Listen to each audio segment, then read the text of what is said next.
안녕하십니까. 자, 이번 강의는 페이지 455페이지죠. 제2항 검증이 나옵니다. 일단 검증은 수사 절차에서 이루어지는 검증하고 법원에서 하는 검증 두 가지가 있는데 여기서는 법원에서 하는 검증을 공부하는 부분이고요. 그래서 의의 보시면 검증이 뭐냐? 법원 또는 법관이 오간에 의해서 증거 등을 인식하고 관찰하는 절차를 우리가 검증이라고 한다. 이렇게 나와있죠. 성질인데요. 요거는 증거 조사의 일종입니다. 다시 말하면 강제 수사와는 상관이 없다는 거 좀 조심하시기 바라고요. 넘겨보시면 검증의 주체와 대상인데 주체는 물론 법원이고 법관이고 수명 법관이나 또는 수타 판사도 할 수 있다는 정도만 기억해 두시면 되겠죠. 주의할 점은 꼭 영장이 있어야 되는 것은 아님을 주의하시기 바랍니다. 왜냐하면 이것은 수사기관의 검증과 같이 강제 처분이 아니라 단순한 증거 조사의 일종이기 때문에 그렇죠. 그 다음에 검증 절차 해가지고 준비 절차가 나오는데 일단 원칙적으로는 공판기일에 검증하는 것이 원칙이죠. 이때는 별도로 검증기일을 지정할 필요는 없습니다. 다만 공판기일 이외의 일정한 장소에서 검증을 하고자 할 때는 이때는 검증기일을 지정을 하고요. 그 검증기일의 장소도 일시와 장소도 통지를 해줘야 됩니다. 이 검증 절차 해가지고 일단 세 가지랍니다. 신체 검사와 사체 해부, 네 가지죠. 분묘 발굴, 물건의 파괴, 기타 필요한 처분을 하게 되는데 일단 이러한 검증이 제한되는 경우가 있어요. 중요한 것들은 아닙니다. 첫째, 군사상 비밀이다. 그러면 책임자의 승낙이 있어야 검증을 할 수가 있다. 두 번째, 일출절 일몰 후에는 원칙적으로 주거 등은 가주나 또는 간수자의 승낙 없이는 할 수 없다는 거 기억해 두시기 바라고요. 그 다음에 3번 해가지고 나와 있는데 큰 의미는 없습니다. 다시 말해 이런 얘기죠. 이런 검증이 꼭 항상 언제나 허용되는 것은 아니고 일정한 경우에 뭐가 될 수 있죠? 제한될 수 있다 정도 기억하시면 되겠죠. 그 다음 우측에 3번 보시면 신체 검사에 대한 특징이에요. 일단 신체 검사를 하려면 1번 피고인 또는 피고인이 아닌 자를 소환할 수가 있을 거고요. 2번 소환하기 위해서는 뭐가요? 소환장이 발부가 돼야 되겠죠. 그 다음에 3번 만약에 이 대상이 여자분인 경우에는 의사나 성년 여자분이 참여하게 해야 된다는 거 기억해 두시기 바랍니다. 그 다음에 이런 절차에 따라서 검증이 완료가 된다면 4. 검증 조서를 작성하면 되겠죠. 끝입니다. 그 다음에 제3항에서 감정이 나오는데 일단 감정이 뭐냐? 전문 지식이나 또는 경험을 가진 제3자가 그것을 활용해 가지고 증거조사 등에 참여하는 것을 우리가 감정이라고 하는데요. 일단 구별 개념해 가지고 수사기관에서 이루어지는 감정수탁자나 수탁감정이라고는 차이점이 있다는 거 좀 주의하시기 바라고 여기서 말하는 감정이는 법원의 명령에 의해서 이루어진다는 거 주의하시기 바랍니다. 그 다음 넘겨보시면 감정 증인은 감정인이 아니에요. 왜냐하면 그 사람 말 그대로 뭐죠? 증인이니까요. 그 다음에 감정의 절차 특별한 거 없죠. 첫째, 감정인을 선정한다. 그 다음에 감정인의 적격, 감정 거부권 이것도 증인에 관한 규정이 준용되기 때문에 인정될 수 있다는 거 좀 기억해 두시기 바라고 그 다음에 3번 감정인의 소환과 신문 및 감정물의 교부에서 1번 감정인을 소환합니다. 근데 재밌는 거는 만약 예를 들어서 A라는 감정인을 선정해서 소환했는데 그 양반이 안 와요. 그러면 요 전문적 지식을 가진 분이 그분 하나일 리는 없으니까 다른 분을 바꿔서 선정하면 되겠죠. 따라서 감정인의 소환에는 강제적인 구인은 허용되지 않는다는 거 기억해 두시기 바라고요. 그 다음 두 번째, 요 감정인도 반드시 선서가 필요하다는 거 꼭 기억해 두시기 바라고, 그 다음에 3번은 일반적인 의견 한번 펴보시면 되겠죠. 4번 감정에 필요한 처분 뭐 할 수 있다 정도니까 기억해 두시면 되고요. 그 다음에 열람 등사권, 참여권, 신분권도 허용된다는 거 기억해 두시고, 그 다음에 우측에 맨 위에 비용도 물론 청구할 수가 있겠죠. 그 다음에 7번째 감정 유치라는 것은 감정을 위하여 일정한 장소에 가둬둔다 이런 얘기겠죠. 그럼 언제 하느냐? 1번 피고인의 정신이나 또는 신체의 감정이 필요할 때 이때 감정 유치할 수가 있고요. 그 다음에 3번 보시면 따라서 일정한 곳에 일종의 가둬두는 거기 때문에 감정 유치장을 발부해야 된다는 거 기억해 두시기 바라고요. 따라서 이것도 일정한 장소에 가둬두는 곳이니까 4번째 구속에 관한 규정은 원칙적으로 감정 유치에도 적용이 됩니다. 다만 주의하실 것은 뭐 감정 유치의 경우에는 보석이라는 것이 허용되지 않을 테니까 보석에 관한 규정은 감정 유치에 적용되지 않는다는 거 꼭 기억해 두시기 바랍니다. 8번째 감정인이 감정을 했어요. 그러면 그 사항을 보고를 하는데 서면으로 제출하게 된다는 거 기억해 두시기 바랍니다. 그 다음에 9번째 감정 촉탁이라는 게 있어요. 자, 우리가 감정은 개인, 자연인에게 감정을 의뢰하는 거죠. 이 감정 촉탁이라는 것은 뭐냐면 일종의 기관이죠. 그죠? 뭐 공무소, 학교, 병원과 같은 일정한 단체, 기관에게 감정을 의뢰하는 것을 우리가 감정 촉탁이라고 하고요. 내용은 동일합니다. 다만 한 가지만 좀 주의하시는데 이때는 선서가 필요 없다는 거 좀 주의하시기 바랍니다. 그럼 이렇게 되는 거죠. 전문가, 경험 있는 사람, 개인에게 감정을 시켰으면 그분이 뭘 해야 돼요? 선서를 해야 되는 거고, 만약에 단체, 병원, 공무소 이런 곳에다가 감정을 의뢰했으면 그걸 우리가 감정 촉탁이라고, 그때는 선서가 필요 없다는 정도만 기억하시면 되겠죠. 넘겨보시면 통역과 번역이 나오죠. 일단 법정에서는 한국말, 국어를 사용하는 것이 원칙입니다. 다만 만약에 한국말을 할 수가 없거나, 다시 말하면 한국말을 할 수가 없거나 또는 농아자이죠. 농자나 아자인 경우에는 통역과 번역이 필요하다는 점도 좀 주의하시기 바라고요. 따라서 이거는 외국인에게 하는 게 아닌 거죠. 그래서 만약에 그분이 국적이 외국인이라 하더라도 한국어를 자유롭게 구사할 수 있다면 그때는 통역 등이 필요가 없다는 건 너무나 당연한 거죠. 그 다음에 제5항 해가지고 전문심리위원이라는 제도가 있습니다.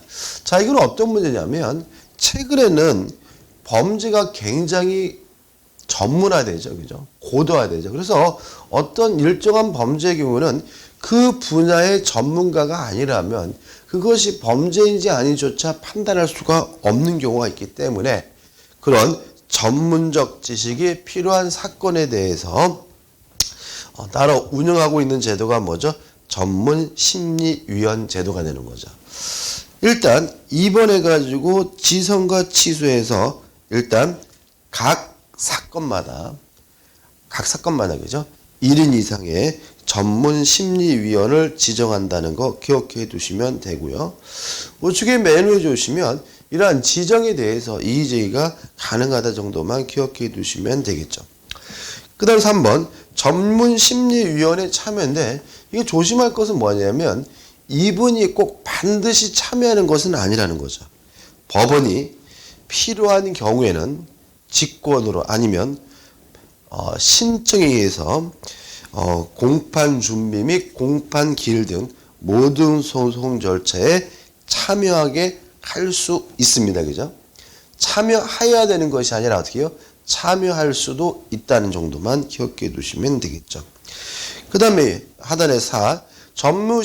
전문심리위원에 대한 제청 및 기피 제도가 인정이 되고요. 5. 수당 및 비용을 받을 수가 있고요. 그 다음에 넘겨보시면 이분들은 공무원으로 간주가 됩니다. 따라서 이분들이 만약에 비밀 등을 누설하게 되면 처벌 등이 따를 수 있다는 정도 기억해 두시면 됩니다. 그 다음 7절 공판 절차에 특칙해가지고 제1항 간이 공판 절차가 나와요. 자, 이런 문제입니다. 우리가 이제 예를 들어가지고 지금 재판을 진행하는 것은 오류를 범하지 않게 한 거죠. 다시 말하면 진짜 그 사람이 범죄자인 것이 맞는지 아니면 범죄자가 아닌 것인지 확실히 확인하기 위해서 공판 절차가 복잡하게 진행이 되는 거고 그분들에게 방어권도 인정이 되는 거죠. 근데 만약에 그분이 스스로 제가 했습니다 라고 자백을 했다면 굳이 이거를 막 복잡하게 질질 끌면서 시간을 보낼 필요는 없다는 의미죠. 따라서 이렇게 자백을 한 경우에는 그때는 절차를 간소화해서 재판을 진행하게 되는데 이게 뭐가 되는 거죠? 간이 공판 절차인 거죠. 그러면 개념 언제 간이 공판 절차를 진행합니까? 피고인이 공판장에서 자백한 경우입니다. 자, 인정신문하고요. 이제 물어본 거죠. 당신 사람 죽인 거 맞습니까? 그랬더니 맞대요. 그러면 이 사람이 날 안 죽였어 이래야 증인 불러오고 막 복잡하게 증거 조사해야 되지만 이분이 사람을 죽였다고 자백했다면 그때는 재판의 신속을 위해서 무슨 절차로 가게 되는 거죠? 간이 공판 절차로 가게 되는 거죠. 2번 하단에 보십니다. 요건 보시면 1. 제1심 관할 사건에 대해서만 인정이 됩니다.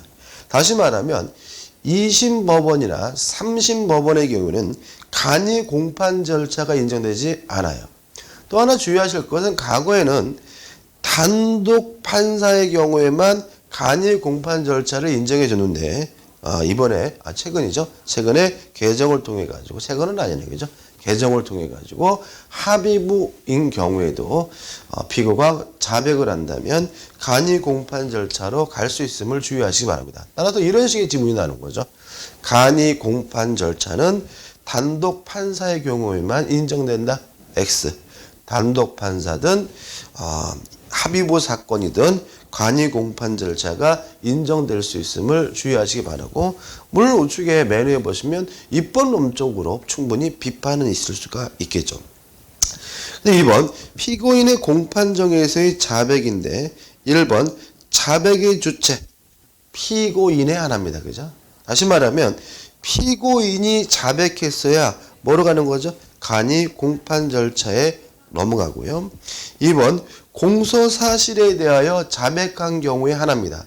다시 말하면 예를 들어 가지고 지금 이런 거죠. 공소 사실이 뭐냐면 사람을 죽였다. 살인이란 말이죠. 그럼 이 사람이 예 제가 사람을 죽였습니다. 이러면 자백한 거지만 저는 그 사람을 때리긴 했습니다. 그 사람에게 폭행은 했습니다. 이런 거는 뭐가 아니에요? 자백이 아니라는 거죠. 따라서 공사 사실에 대해서 자백한 때에만 간이 공판 절차로 가는 거죠. 그러면 핵심 판례가 쭉 나오는데 일단 판례들을 쭉 보시되 이런 얘기죠. 공소 사실을 부인해요. 부인하면 뭐 하면 안 되는 거죠? 간이 공판 절차로 가면 안 된다. 이런 판례들인 거죠. 그 다음에 중간에 진한 거 보시면 검사의 신문에서는 공소 사실을 자백하다가 변호인의 반대 신문에서 부인했어요. 그럼 이 사람은 자백한 겁니까? 아닙니까? 이거는 자백한 게 아닙니다. 따라서 이때는 간이 공판 절차로 진행할 수 없다는 거 하나 정도만 꼭 기억해 두시기 바랍니다. 넘겨보시면 박스 밑에 3. 자백의 장소 공판 정해야 되겠죠. 그 다음에 또 공판 절차에서 해야 됩니다. 그죠? 그 다음에 2. 자백과 재수 문제가 나오는데 1번 경합범, 여러 개의 범죄죠. 그러면 여러 개의 범죄의 경우에는 예를 들어 가지고 A 범죄, B 범죄, C 범죄가 있는데 A 범죄에 대해서는 자백했어요. B, C 범죄에 대해서는 자백 안 했어요. 그러면 어떻게 됩니까?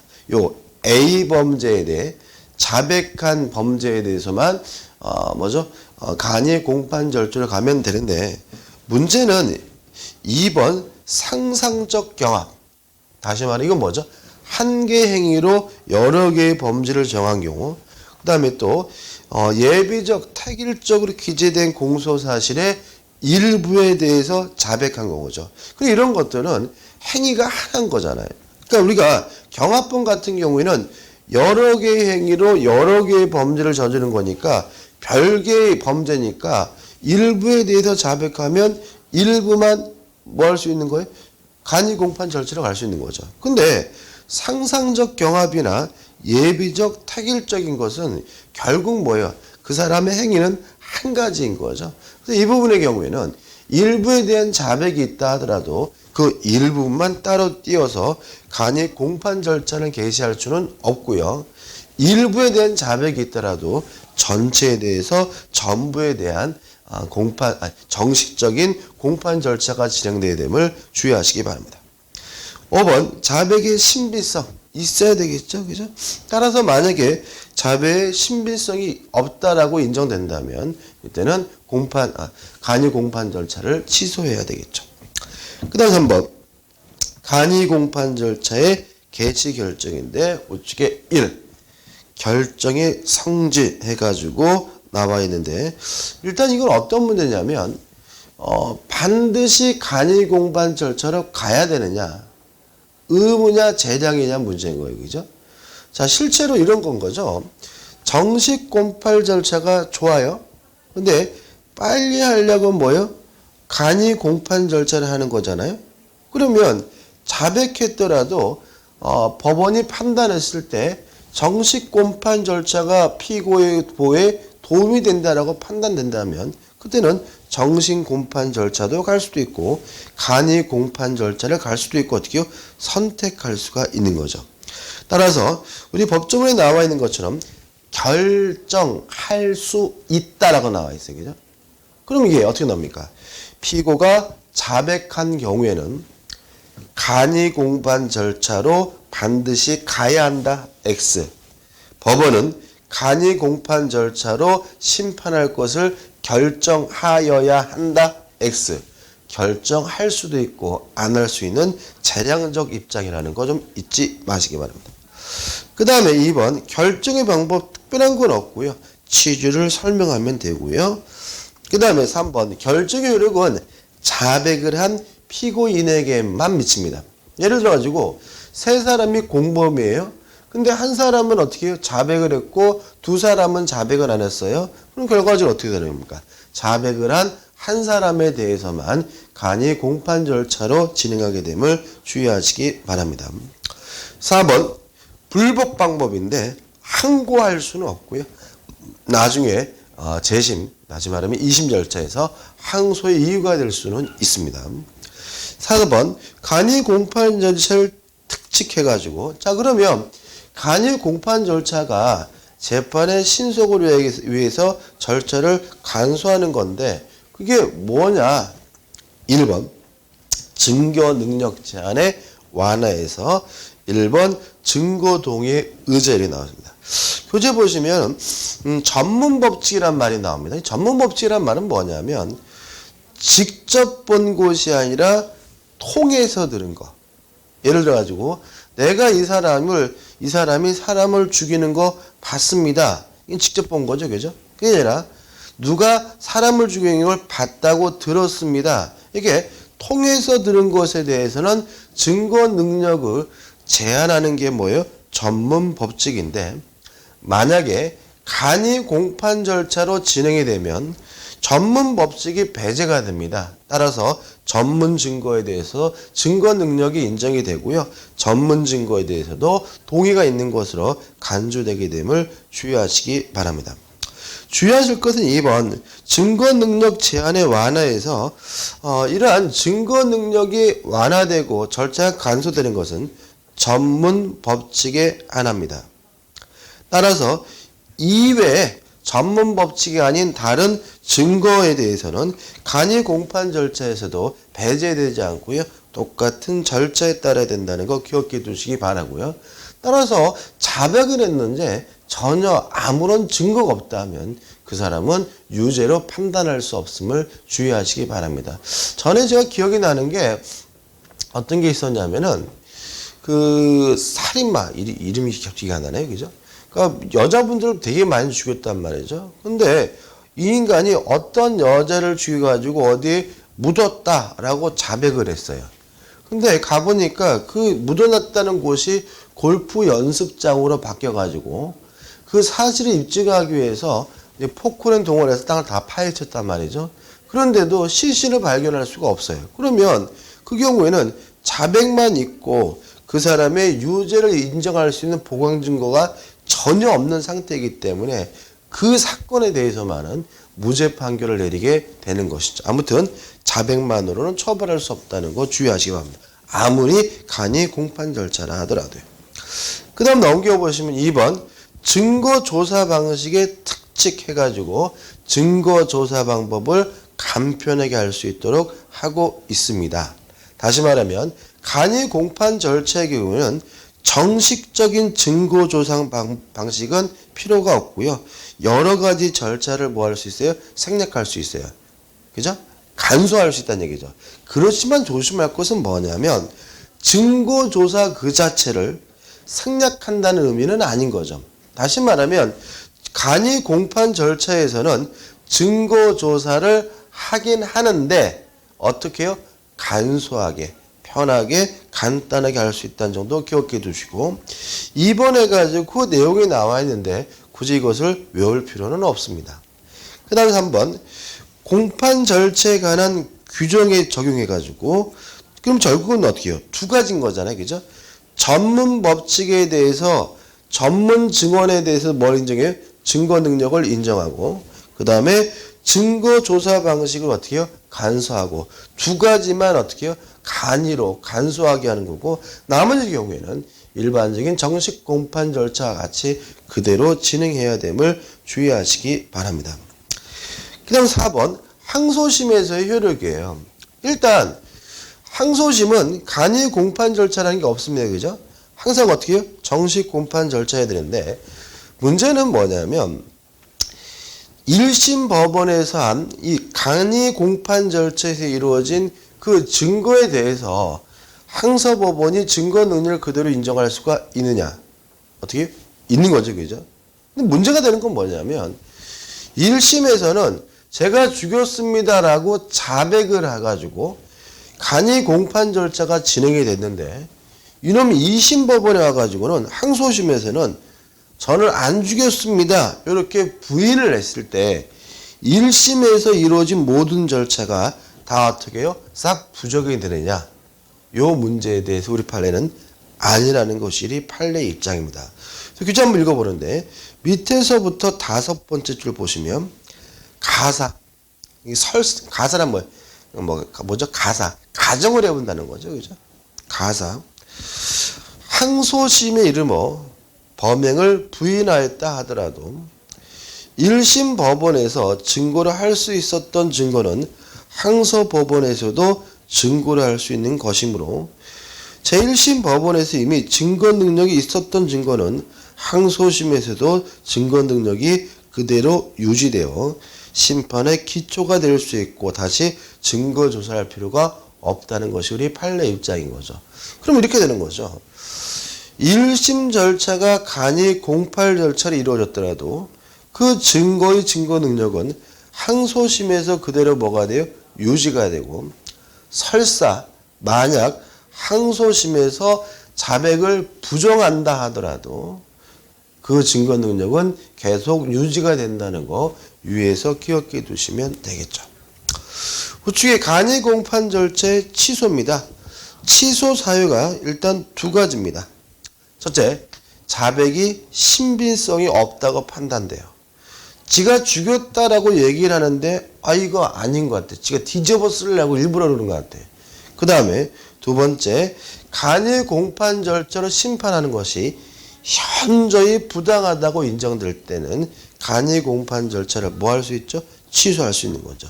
1번, 2번 나와있죠. 한번 보시고 2번 취소의 절차 그 효과인데 1번 법원을 직권으로 취소할 수가 있습니다. 다만 검사의 뭐는요? 의견을 들어야 합니다. 따라서 만약에 신빙성이 부정된다고 판단된다면 법원은 직권으로 간이 공판 절차를 뭐 할 수 있어요? 취소할 수 있는 거고, 다만 취소할 때 검사한테 무엇을 받으면 돼요? 의견을 들으면 되는 거죠. 2번 공판 절차가 갱신됩니다. 자, 이런 문제죠. 자, 지금 간이 이놈이 자백을 하는 바람에 뭘 했어요? 간이 공판 절차를 해왔어요. 해오다 보니까 판사가 판단해 보니까 이 자백이 진짜 옳은지 신빙성 자체가 어떻게 의심이 돼요. 그래서 간이 공판 절차를 취소하고 정식 재판으로 들어가기로 결정을 하면 이 간이 공판 절차에 이루어진 행위는 원칙적으로 어떻게 의미가 없는 것으로 바뀝니다.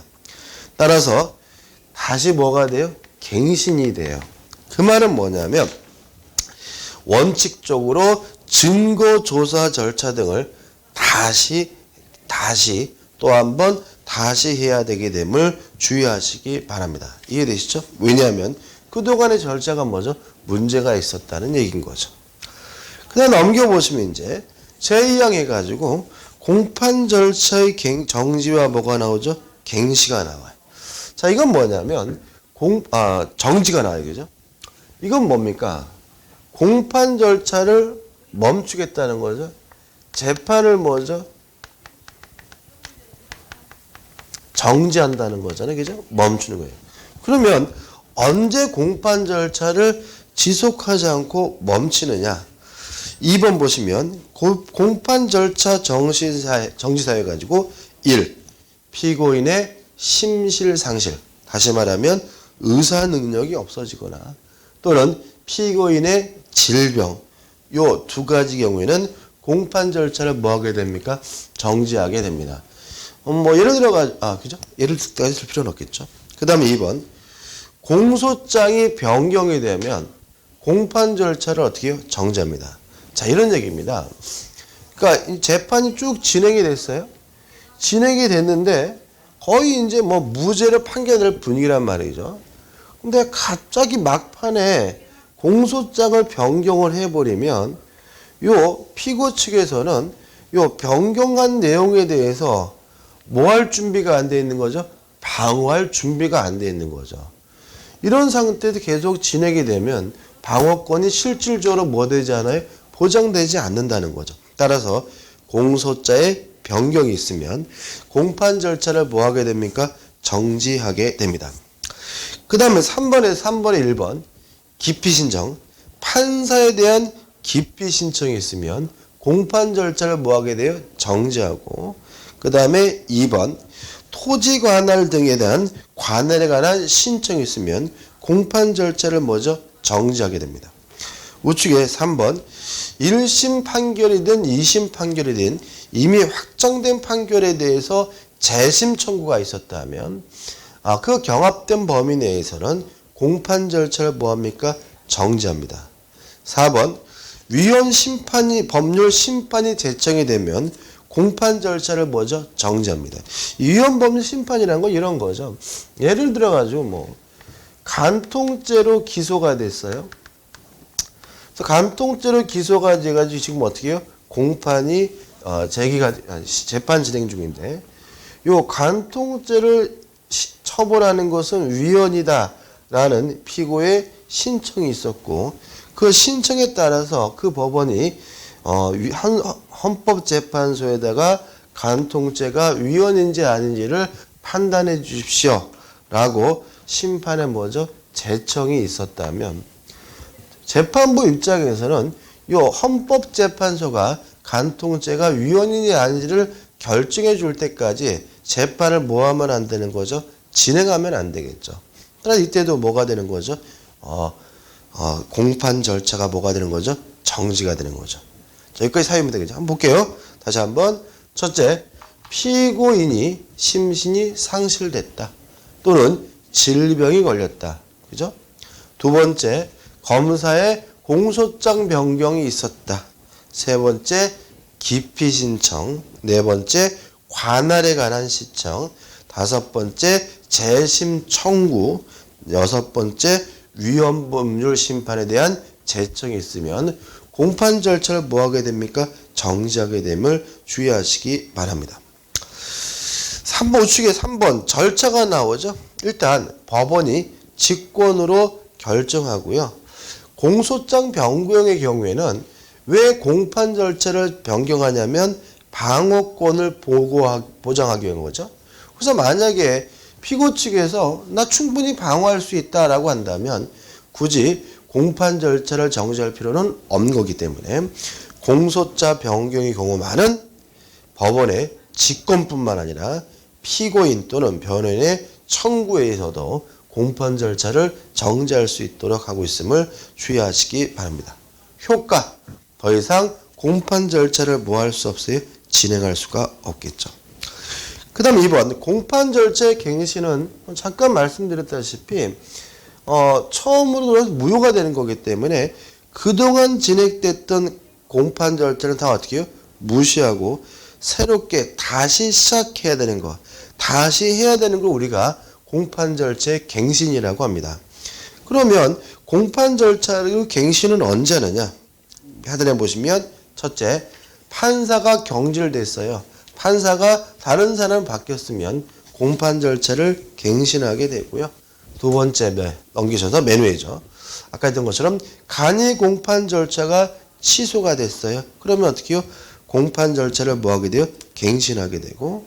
세 번째, 심실상실로 인해서 공판 절차가 정지된 경우에는 공판 절차를 뭐하게 돼요? 갱신하게 되고. 네 번째, 국민참여재판인데 배심원이 바뀌었어요. 이런 경우에도 공판 절차를 뭐합니까? 갱신하게 되는 거죠. 그러면 3번, 공판 절차의 갱신에서 기본적으로 처음부터 공판을 다시 해야 되겠죠. 처음부터. 자, 근데 밑에 1, 2, 3번에서 구체적인 내용은 아니고 여기 좀 기억해 두셔야 되겠죠. 첫째, 판사가 경질이 된 거죠. 자, 우리가 공판 절차는 크게 두 가지로 나뉩니다. 뭐냐면 실체 형성행위. 다시 말하면 그 사람이 진짜 범죄를 저질렀는지 안 저질렀는지 확인하는 행위고요. 그 다음에 절차 형성행위. 요거는 굳이 유무죄와 상관없이 이거는 뭐죠? 소송법상의 절차적 행위를 말하겠죠. 일단 편사가 경질된 경우에는 실제 형성 행위는 갱신해야 됩니다. 그렇지만 절차 형성 행위는 굳이 뭐 할 필요 없어요? 갱신할 필요가 없습니다.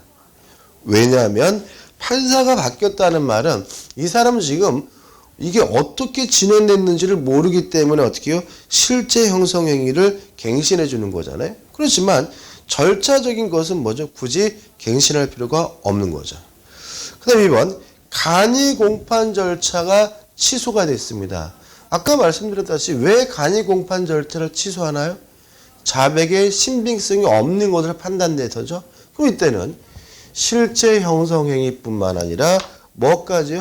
절차 형성행위까지 다시 뭐 해야 돼요? 갱신해야 됩니다. 그 다음에 3번, 심신상실로 인한 공판절차의 정지의 경우에도 실제 형성행위와 절차 형성행위도 다시 뭐 해야 돼요? 갱신해야 됩니다. 그럼 여러분들이 반드시 기억해야 될 것은 뭐예요? 판사죠. 판사의 경질의 경우에는 절차 형성행위는 뭐 할 필요 없어요? 갱신할 필요가 없고 실제 형성행위만 갱신하면 된다는 거 꼭 기억해 두시기 바랍니다. 자, 이번 강의 여기까지 하고요. 다음 강의 때는 다음 강의에 이어서 들어가도록 하겠습니다. 감사합니다.